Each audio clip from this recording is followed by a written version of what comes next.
నేను సర్వశక్తి గల దేవుడను, నా సన్నిధిలో నడుచుచు నిందారహితుడవై ఉండుము.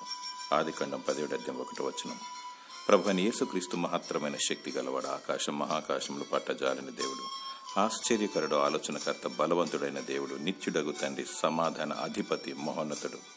నిందారహితులను, పరిశుద్ధులను, యథార్థ హృదయులను ఆయన వర్ధిల్ల చేస్తాడు. భక్తిపరులను, నీతిమంతులను బహుగా దీవిస్తాడు. భయంకరమైన చీకటి లోకంలో దేవుని సన్నిధిని, ఆయన ప్రసన్నతను కోరుకోవాలి. ఆయన సన్నిధి మనకు పెన్నిది. పవిత్రంగా ఉండుటకు నిన్ను నీవు జాగ్రత్త పరచుకొనుము. ఈ భూలోకంలో దీవెనలు మరియు పరలోకపు ఆశీర్వాదాల చేత దేవుడు నిన్ను నింపుతాడు. నీ వలన పొరుగు వారికి మేలు, క్షేమము, సమాధానము, నెమ్మది కావాలి. నిందారహితముగా దేవుని సన్నిధిలో కొనసాగాలి. అనేకులు దీవించబడులాగిన దేవుని ప్రార్థించాలి. దేవుడు నిన్ను, నీ కుటుంబాన్ని నిత్యము దీవించునుగాక. ఆమేన్.